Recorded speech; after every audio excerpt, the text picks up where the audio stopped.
Hello,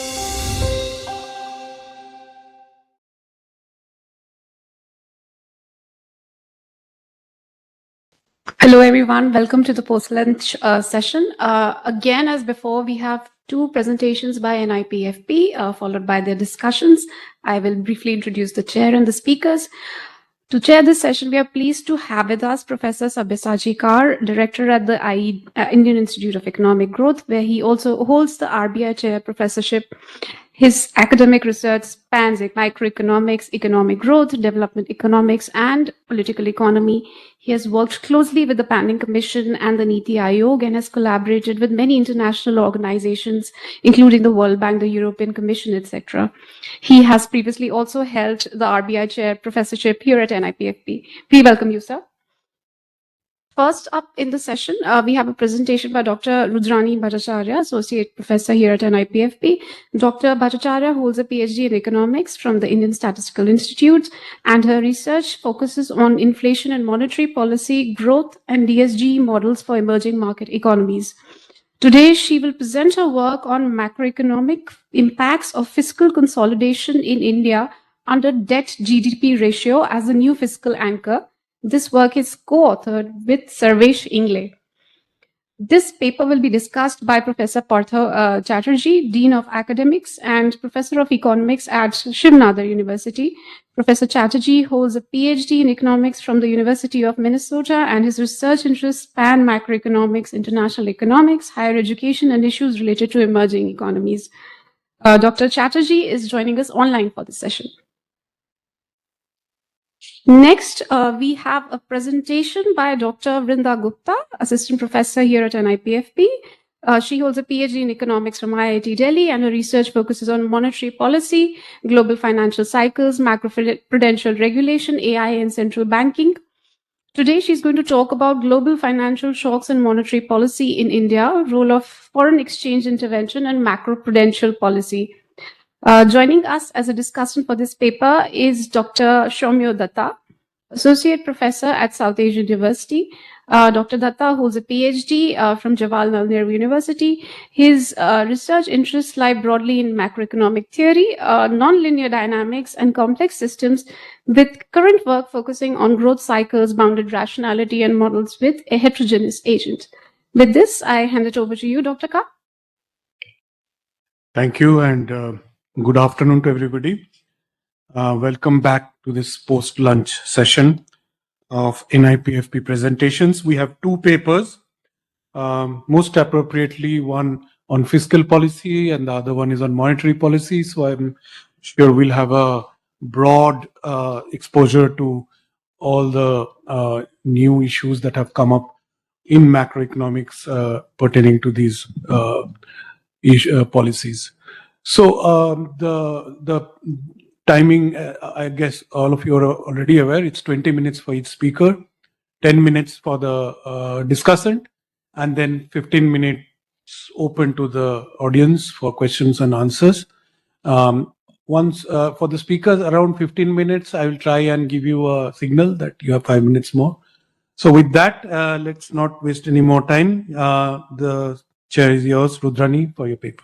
I'd like to thank our director and the NIPFP Golden Jubilee Conference Committee to give me the opportunity to present my research work in this forum. It's a joint paper with my one of my interns, Sarvesh, a very talented chap. He is right now working as a research fellow at IIM Bangalore. Without his dedication and hard work, this paper would not have come into existence, only had an idea. So now directly going to the paper. Yeah. So the outline is the background and motivation of the study, and given this background, what questions we address in this paper, existing literature, and what our contributions in the literature, theoretical framework, I'll not elaborate on the model equations. I'll just state the features, basic features of the model, but not the equations and all. We'll just focus on a few key equations which are required to describe the dynamics that comes from our analysis. And data and estimation I'll also touch upon a little bit, and more I'll focus on the findings, and finally the main takeaways. So post-COVID, Indian economy reverted back to its 7% plus growth trajectory, driven by high growth rate in capital spending by the government. From the time of COVID, the capital-based macro policy became the core policy for used by the government to sustain the growth momentum in the economy. Consequently, the share of public capital spending to GDP has increased to 3.6% by 23-24 compared to its bare level of 1.5% in the pre-COVID period. Due to huge fiscal stimulus and these capital expenditure-led policies, the fiscal deficit to GDP ratio also widened to 9.2% during the COVID, and public debt to GDP ratio also increased to 2.6% of the central government, which is also both were quite away from the FRBM prescribed levels, stipulated levels. So in the subsequent periods, there have been consolidation measures, and where fiscal deficit to GDP ratio and debt to GDP ratio were declined through glide paths, whereas the thrust was kept on maintaining the high rate of capital expenditure growth. However, this consolidation measures, if we look into its nature, in the first panel, you can see that the purple line showing the share of revenue expenditure to net of interest payments to GDP, which has consistently declined post-COVID, whereas that of capital expenditure to GDP ratio has increased. Now, in the right panel, within the capital expenditure, the share of economic expenditure on economic services has increased over time, particularly after the COVID period, which is shown by the orange line, and historically from a very high level. So it was like around starting from a like more than 60%, it started increasing after the post-COVID period. Whereas the share of spending on soft infrastructure, the soft economic services, soft social services, the share actually declined consistently over the period.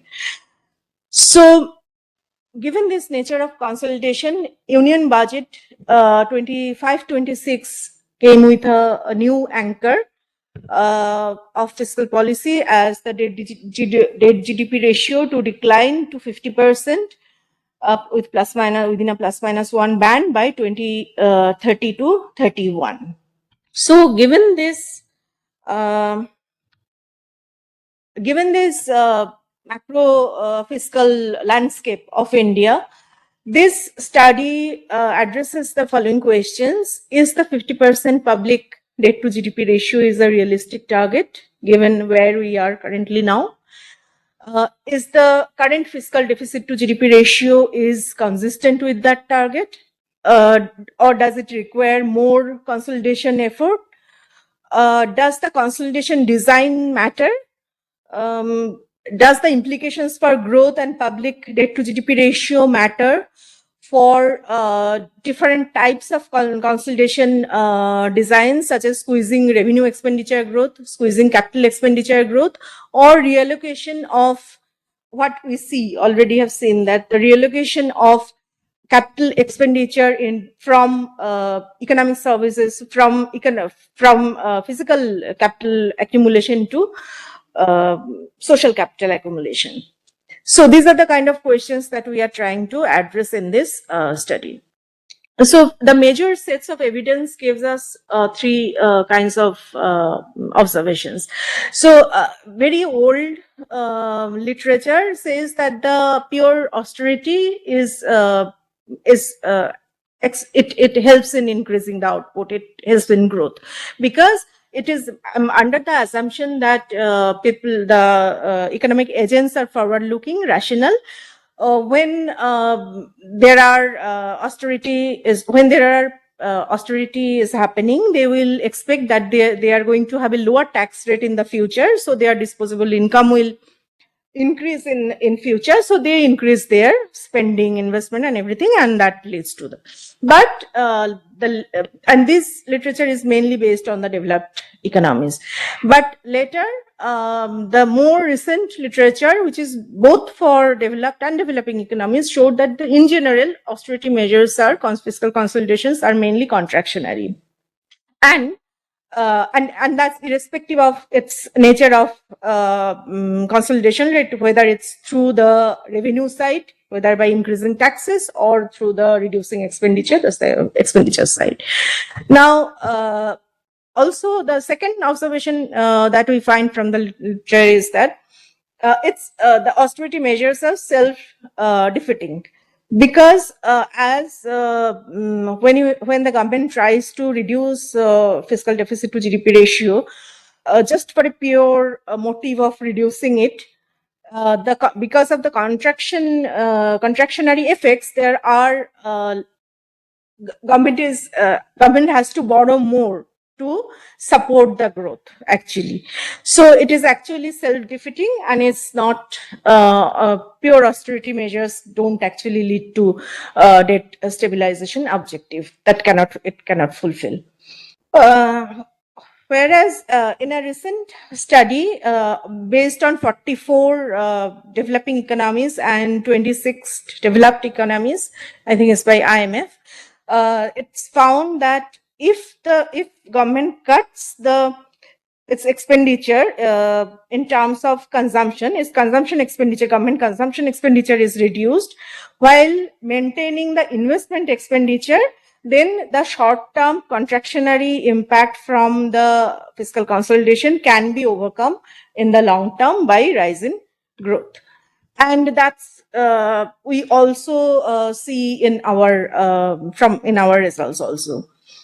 On evidence from about whatever the existing literature in India is majorly advocate that contraction of unproductive spending and spend on resources to more productive public investments, and that will allow the economy to grow at a robust, strong rate. And here one of the studies on India have suggested that it may not be that case, because the contractionary effect in the short run can actually have lesser resources to invest in human capital, which will impair the long run growth rate through the human capital channel in the long term. So these are the kind of evidences that we find for India. Now, what are our contribution here? So the existing studies on India are mainly it's the style of macroeconometric, based on macroeconometric models, which doesn't take into account the micro foundations and the forward-looking nature of the economic agents. So that we try to address here.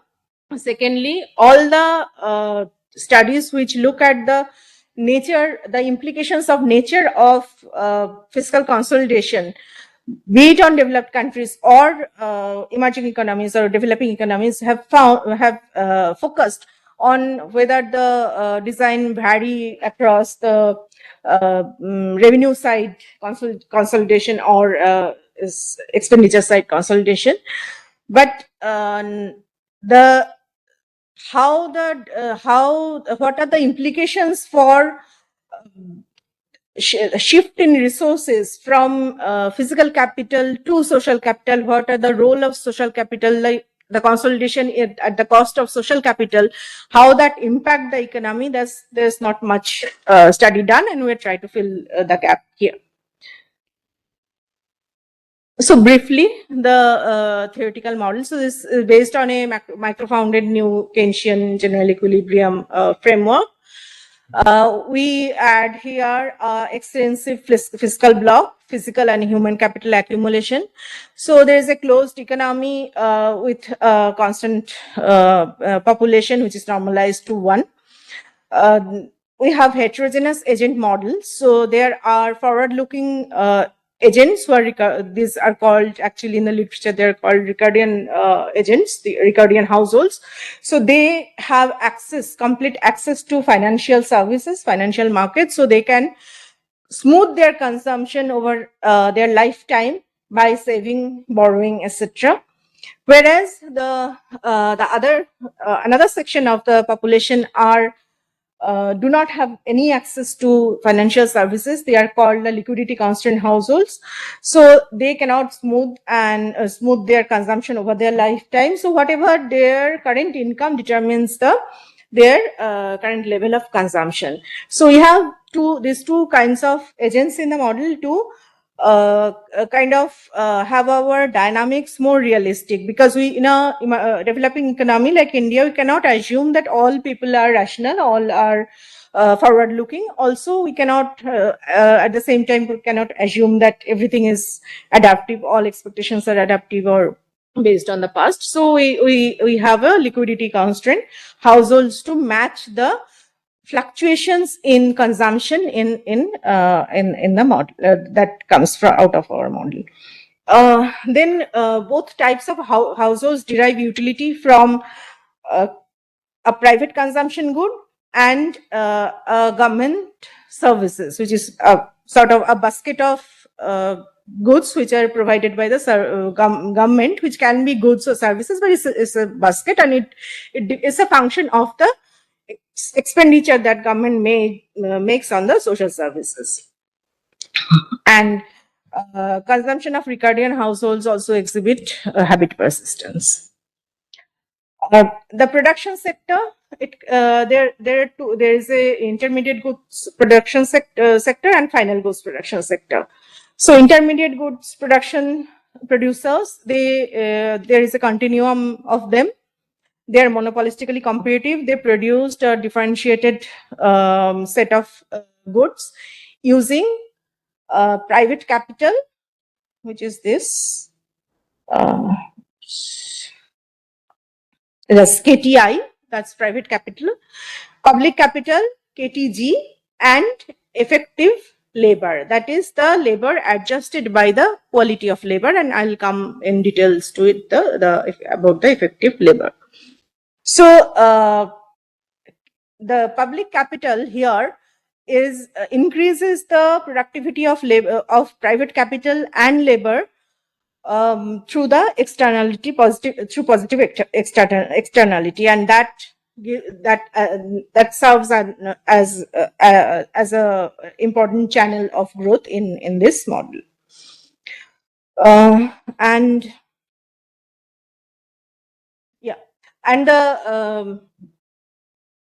the intermediate goods producers are subject to so there are in the economy there are nominal rigidities in terms of that on every period there cannot be price optimization by the intermediate goods producers, because there are certain issues that they cannot change, or they cannot optimize their prices in every period of time. So at every period there is a probability with which a firm can reoptimize their prices, and which makes on average that every period there is a fraction of firms can reoptimize prices when there is any change in the economy, there is any shock. And 5 minutes, okay, so quickly. So this is the source of this is the source of price inflation dynamics or the rigidities in the model.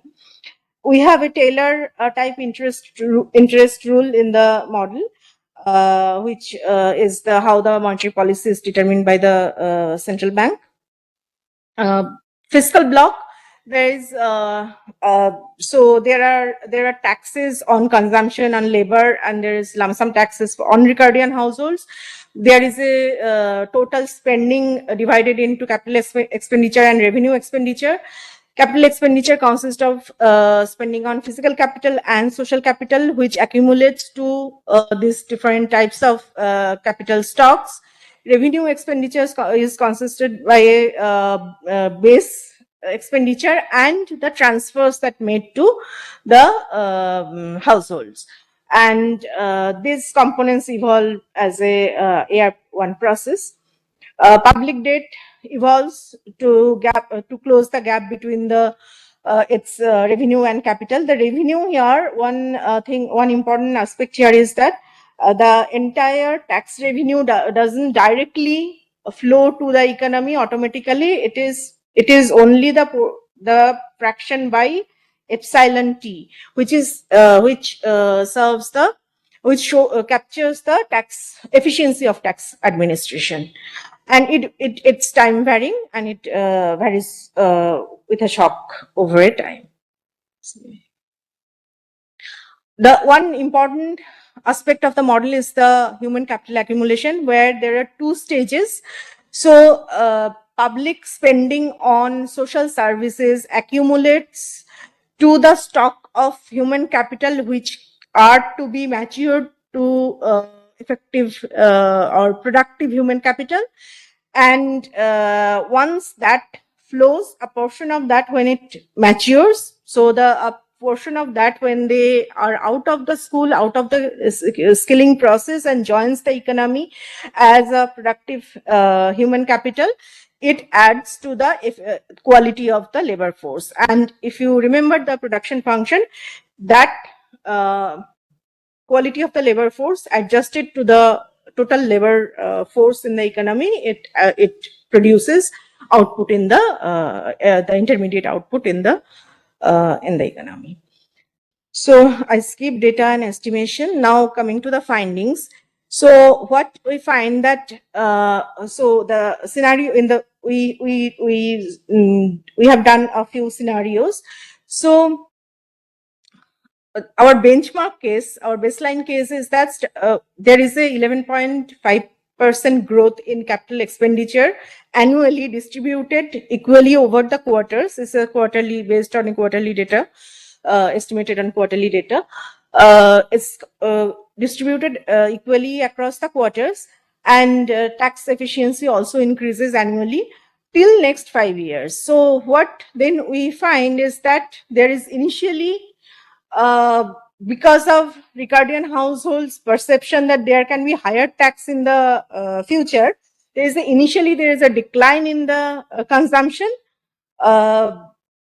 and also the investment, because the investors also perceive there can be a post-tax decline in the profitability. But as the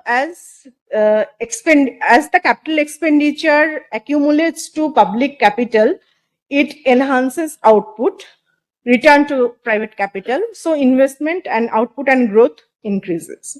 So in this case, we see this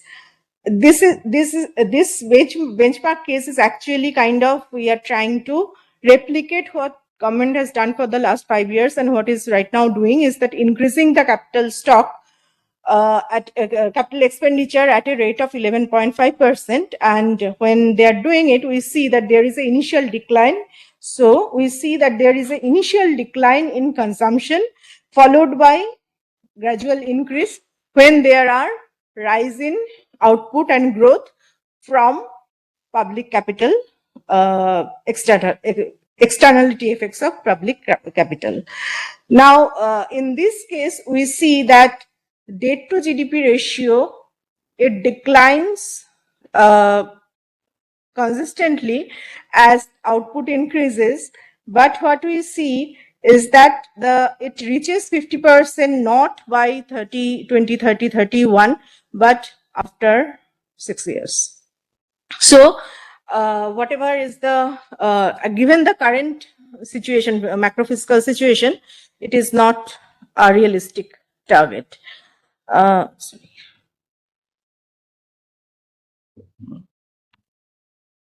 Just give me 2 minutes. Yeah. And yeah, fiscal deficit, which is to reach. Next we look at that if the capital, if the debt to GDP ratio to forced to reach by 31 to 50%, what should be the path of the fiscal deficit? And what we see is that the current fiscal deficit, which is at 4.4%, is much higher than what is required for 26-27, which is 3.8%. And so we are all so the fiscal deficit that is currently we have is not also consistent with the debt GDP target. Next, we look at the revenue rationalization. So there is the baseline policy is being maintained, that is capital expenditure is being increased at 11.5% annually, but at the same time there is a decline in the revenue expenditure. So in that case, what we see is there's one important thing is happening, is that the overall consumption increases because of the Ricardian households now see that there are improvement in the fiscal scenario, so they are now perceive that there will be lower taxes in the future, so they are increasing their consumption. But it is at the same time, since revenue expenditure contraction means that the transfers to liquidity households are also contracting, so the liquidity households consumption declines. Yeah, so that so here, and this is the case when the debt to GDP ratio actually is it reaches 50% target in by 2030-31, but at the cost of the reduced consumption of the liquidity constrained households, like the vulnerable portion of the economy. Now the third important aspect is the reallocation. So the baseline policy is maintained, but there is a gradual increase in the share of capex and decline in the share of gradual increase. So now here what we do is that we try to see that as a counterfactual, if we increase the share of social services, then how the economy behaves and what we see. So here what we see is that because now the the government expenditure on social services has increased, so that increases the consumption of both type of consumers, because public good is complementary with the private good. So there is a rise, this green line that rises. There is a, if you in the middle column, then in the first column you can see that the green line, which is the growth rate in under this type of policy, it declines first, because now by shifting to social services, now capital accumulation in the physical infrastructure is less, so it initially declines the growth, but as we also keep the expenditure growing on physical capital, so this start rising.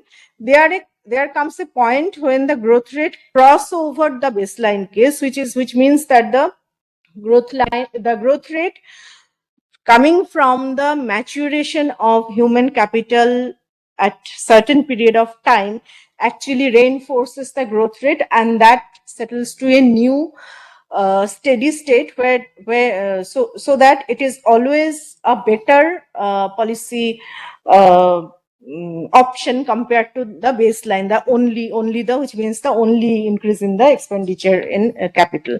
But this this kind of policy is always overlooked uh, as this takeover happens at a period of say 7 to 8 years, after 7 to 8 years, which is beyond the policy window of the government. So government doesn't foresee that the positive outcome from this spending more on social sector, so they overlook it. So we do not see this kind of ever-ending reinforced growth rate. So, and then is the summarization. So thank you. I just stop it here. Thank you, Rudrani. So without wasting any more time, Professor Partha Chatterjee will be discussing this paper. Yeah. So, well, first of all, sorry that I couldn't be there in person, but I quite enjoyed reading this paper, and I must say that this is a very timely paper in the sense that, this budget, there was a new proposal to change how we kind of understand the trajectory of fiscal policy, right? And in a way, Rudrani has been working on these kind of issues for a long time. In fact, I did discuss her paper long back. So when I was doing that, I could find some of my older notes on her older papers, which has been doing some very good work bringing macroeconomics to policy. This paper is exactly doing that, right? So the whole thing is that, after COVID, there's been a big push in capex, but there's been also a lot of consolidation of Chatterjee, if you could just speak into the mic, it would be more audible for us. Just speak into the mic, please. Sorry, can you hear me better? Or let me see. This is better. Better? Yeah. Right. So, in the literature, we know, and Rudrani talked about the literature, so I'm not going to talk a lot about it, that there's been kind of an agreement on that the contractionary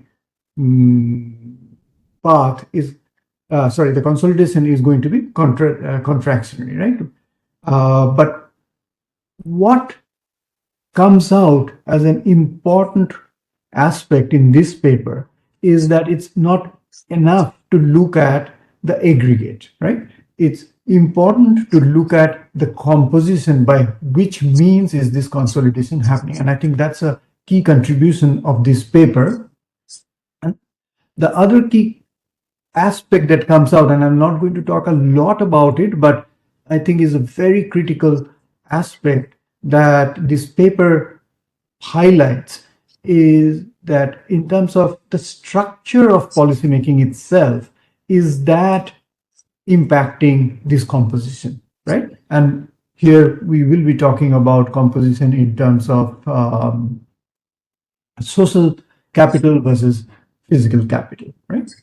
So this is probably the first micro-founded DGAC model to think about how this new target, the debt to GDP, can be achieved and what will be the impact on that. It's a two-agent new Keynesian DSG model, which is often called TANK, right?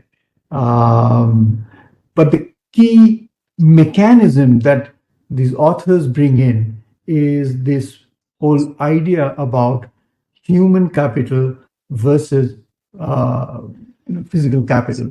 And human capital is endogenous through social spending. And that's a really nice innovation in this paper, because this also brings in this tension between planning horizon versus the composition and so on. They use a Bayesian estimation from 2005 to 2019, and they have 5 simulations. One is the baseline simulation, and 4 different kinds of consolidation strategy, including one which has 2 subparts, the capex compression. So the capex compression is the first strategy that they look at, and then the reallocation, which is from physical to social, and then again social to physical. And finally, they look at the revenue expenditure rationalization.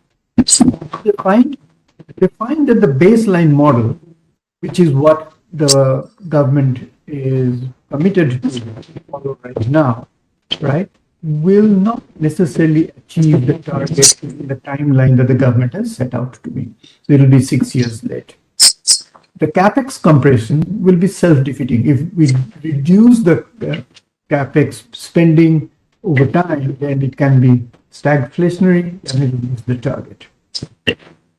The social reallocation dominates after a period of time, but it's beyond the planning window, right?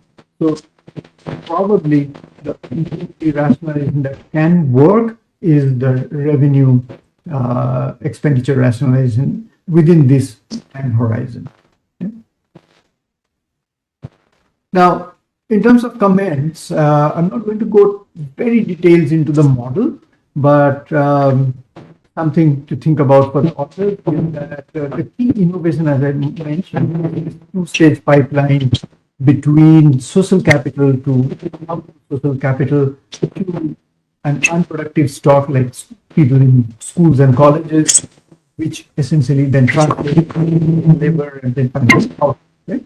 So this is the key thing. Therefore, estimations of all these parameters here are going to be very, very critical. Okay? So in this, I think we hope that there will be more data available and authors can do some more work around finding the parameters that are appropriate for India in the current state. Right? So they have done some robustness checks, but the robustness checks are about maturation speed, how quickly social capital to level matures and things like that. But the key parameters are also about the elasticity and spending efficiency. If data is available, then that would be fantastic. But even if without that, some more robustness checks, some more changing the parameters around that would be good. The other thing to think about is when we talk about, social capital, but in terms of thinking about human capital, not only the social, but it's also the revenue expenditure that matters. Salaries of teachers, doctors, nurses, etc. All of that goes from the revenue side of it, not from the capital side of it. How can that be incorporated, right?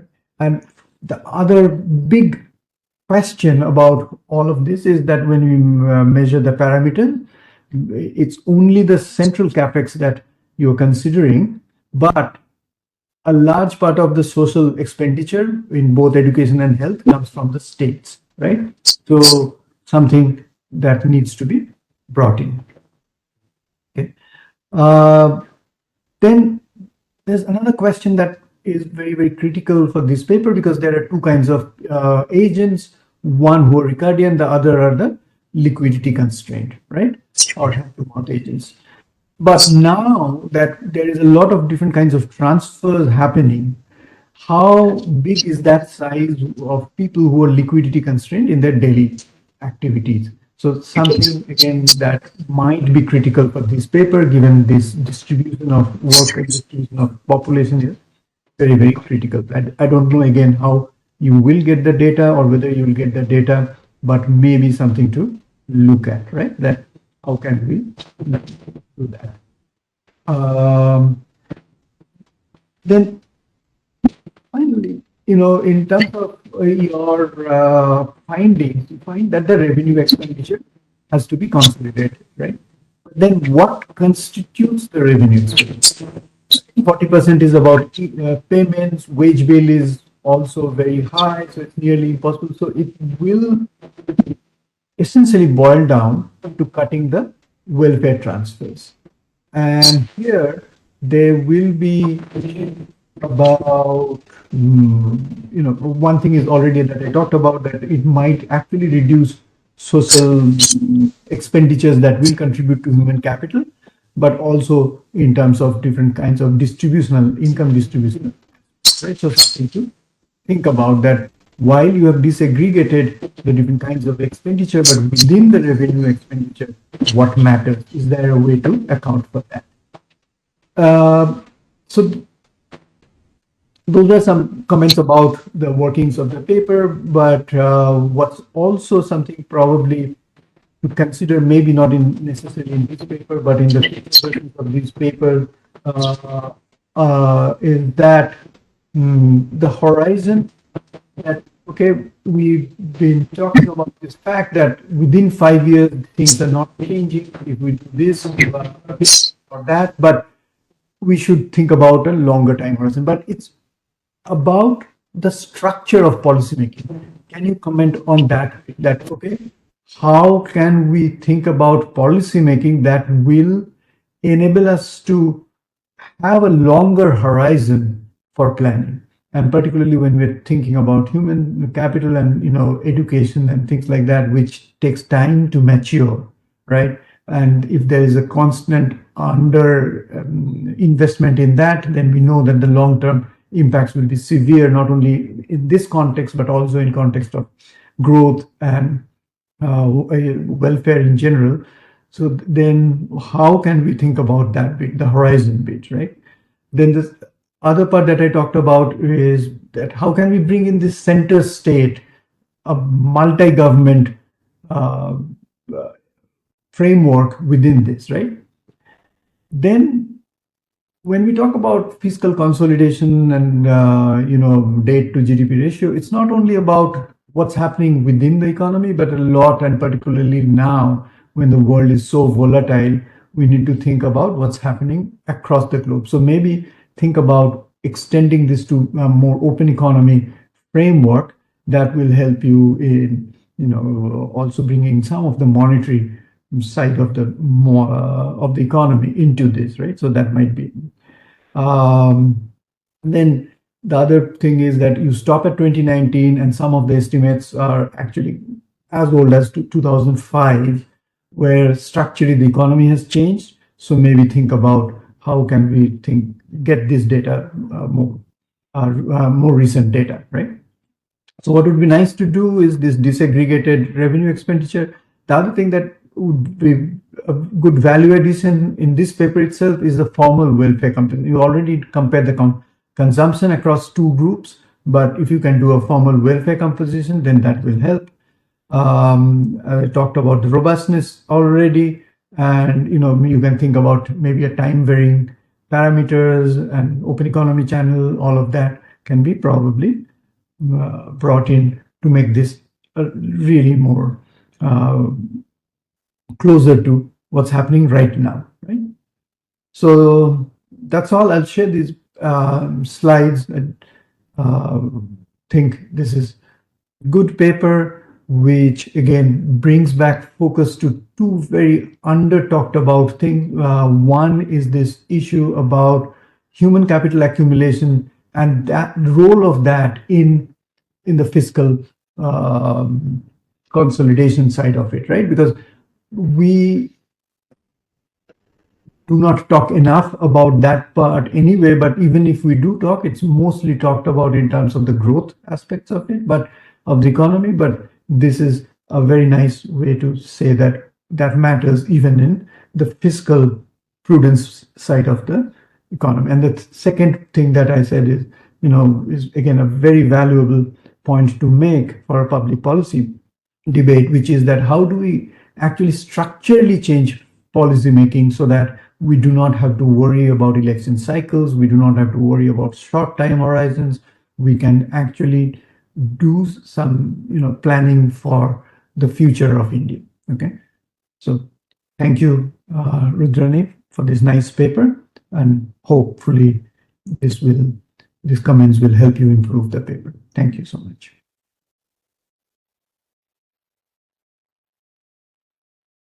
To the audience, a few questions we can take.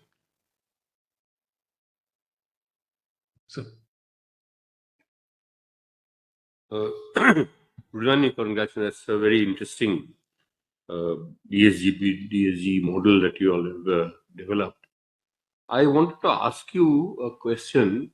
You have referred to that early work we had done in 2011 when we came out with this very strong proposal that capital expenditure preserving thing would give you growth.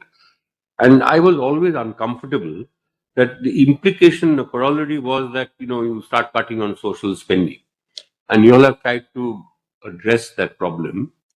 But I think the reason why, and we did that, we tried to look at the scenario with higher social spending. It wouldn't show up, and it's because of the reason you mentioned, that the time, the time inconsistency between growth response to physical capital and this one. So my question to you is, one of the reasons why we haven't had many DSG models is because of the data problems. And I remember cases where even in this institute, people are using data from Italy and so on to feed into DSG models in India. You know that. So how have you cracked this problem, and how are you going to crack this time inconsistency problem?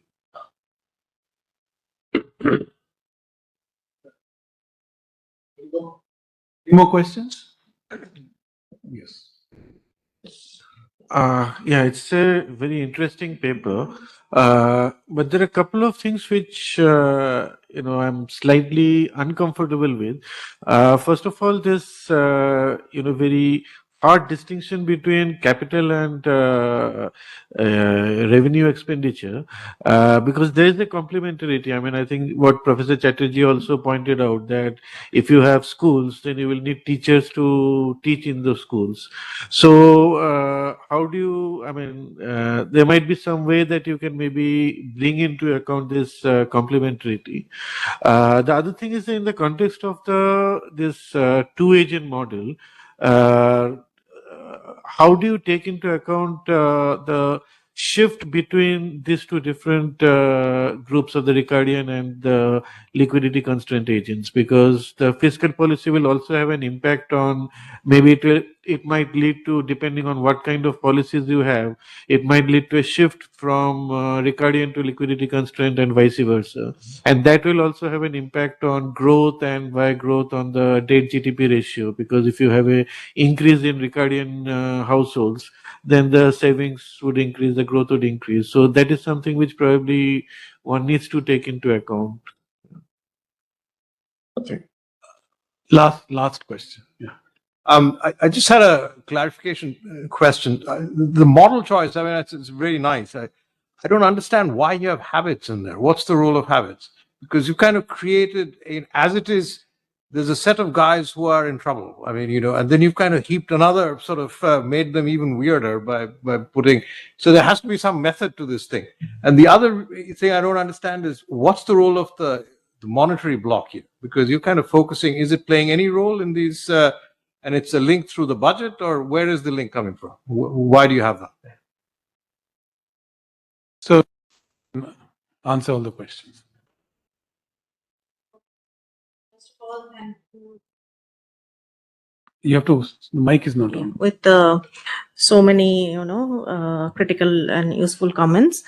So yeah, your question and your both on the revenue expenditure and expenditure on soft infrastructure, those matter for human capital development. Yeah, that's a good point that so this is still work in progress, and we can just try changing certain aspects or certain features in the model. So that we definitely do that. If we also add the revenue expenditure in the in the human capital production function, then what will happen? Maybe then we can see that it will, for some time, it might be good to it will help in reducing the debt to GDP ratio initially, but it will not after some point of time, because the output will not increase so much because of the you are curbing the. So what I'm saying, that if you reduce revenue expenditure and you are increasing the capex on social sector, so there can be some non-linearity will generate in the model, that at a certain point of time you'll see one type of dynamics, and then it will change after a point of time. So that can happen, and we'll try to look that.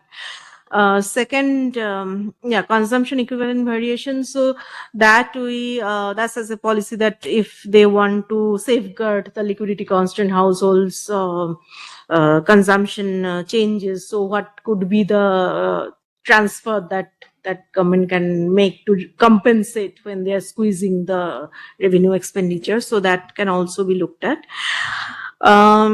Larger horizon of plannings and state, multi-government. So that's it's also a challenging task, but here in this paper, our main purpose is to this debt to GDP target is fixed for the central government. There is no such target fixed for the state government. So we are not not the glide path for the state government as a whole. There is given by the FRBM, but as a glide path, there is not such target is fixed. So that we are only looking at central government's policies, not the state governments. But it is very important, because this is a one particular type of problem we are trying to see, but when we are also working on the impacts of, say, global shocks, oil shocks, GST impact, where those have also implications for the state government finances and the impact on the macroeconomy. If we want to try to look at, then we'll have to do a multi-government model, and that's also is a very good comment. Substantial comment. Data. Open economy. When there's a review of the paper, there's an internal review of the paper, we got this comment also. And it's as I said, that if we want to look at the global shocks, how it plays. So here, as I didn't have much time, so I could not actually explain all the things very clearly. Kind of policy, the scenario analysis are done based on anticipated policy changes, which means that there is a definite change in the policy variable. There is no shock associated with it.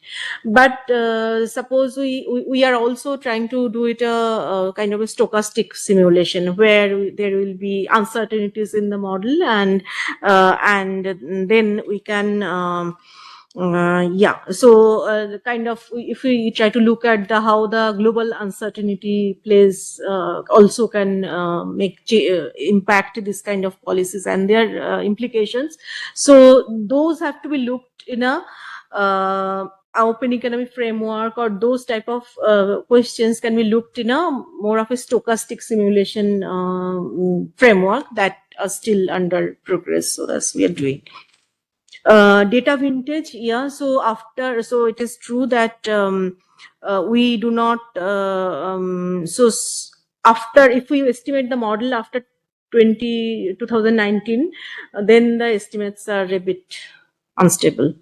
So that's one reason that for the structural parameters. So we actually for estimating the structural parameters, we stick to the pre-COVID period, not the post-COVID period. But we can try see that if there is any change in the structural parameters, estimated parameters, even if we take the post-COVID data also. So if there is a change in the structural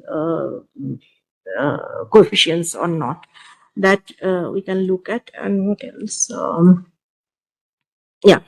I think I covered most of your this thing. Now to sir's question. Yeah, data is a problem. So here what we have done is most of the deep parameters that we say that certain parameters which explain the behavior of humans in a very generic way. It doesn't depend on whether the person belongs to US or India or something which is like risk aversion or like say habit persistence parameter or something. These are very or how much your labor leisure choice, that wherever you are, how much labor you how much supply of labor you want to take vis-a-vis your leisure you want to enjoy. So those are the very generic parameters which doesn't depend much on the type of countries. It's a human behavioral parameters.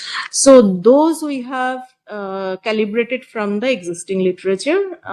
Yes, mostly on India, because there's many of the studies already have done on India. The DSG models have done by in NIPFP it happened. So we have just taken from there. But it's in our agenda that we want to do a full model Bayesian estimation. So at this moment, we have done a part of the parameters are taken from the calibrated from the literature. Some and rest of the parameters we have estimated. But now the full structural parameters with all shocks and everything, that we'll do, and for that a large number of data that we have to look at, and many granular data, because number of estimated parameters has to be same as the number of the variables. So for that so it's still in work in progress. It's not matured enough to this thing. So that's thing. Yours also, I said that capex and revenue that we can look at. Two agent, yeah. So I have a very old paper on that. That was I done it with my ex-colleague Ila here at NIPFP. That's when I started doing DSG, and Professor Chatterjee used to review our papers. So that time the paper was that what is the impact of consumption variation, impact on consumption variation when there is more financial deepening. So suppose that more people become Ricardian. So we have a share of population which are Ricardian and share of population which are not this LQ. So if that LQ reduces, then how the consumption pattern changes and how the fluctuations changes, because it's a stylized fact that in developed economies, when there are more financial development happens, consumption variation declines, because more people can do, people can do consumption smoothing and all. But in Could you emerging, quickly answer? We have to it move is to the next other year. way. It is actually seen that it increases. And why it increases? Because then we are trying to explain it with the Agar Gopinath's this thing that as more of the population perceive their income shock as permanent, they can take a Ricardian decision and respond to it, whereas the LQs cannot. So that increases the so we can change that parameter, that it reduces, LQ share reduces, and can see that what happens. Scott, now, please. The last answer. Yeah. And what habit persistence here? It's basically because ultimately when we estimate or whatever calibrate, so we have to validate the model. So one way of validating is that whether our simulated data, the moments from the simulated data are matching with the actual data, the moments from the actual data. So if it is only we take the no habit persistence, so consumption is it jumps like abruptly, because the forward-looking Ricardian households, they at the moment there is any change in the policy or any shock or anything, they will just change there. But that doesn't happen. If you see empirically, there is a hump shape changes in the that takes place. So to replicate that kind of thing, that kind of pattern is persisting. Thank you, Rudrani.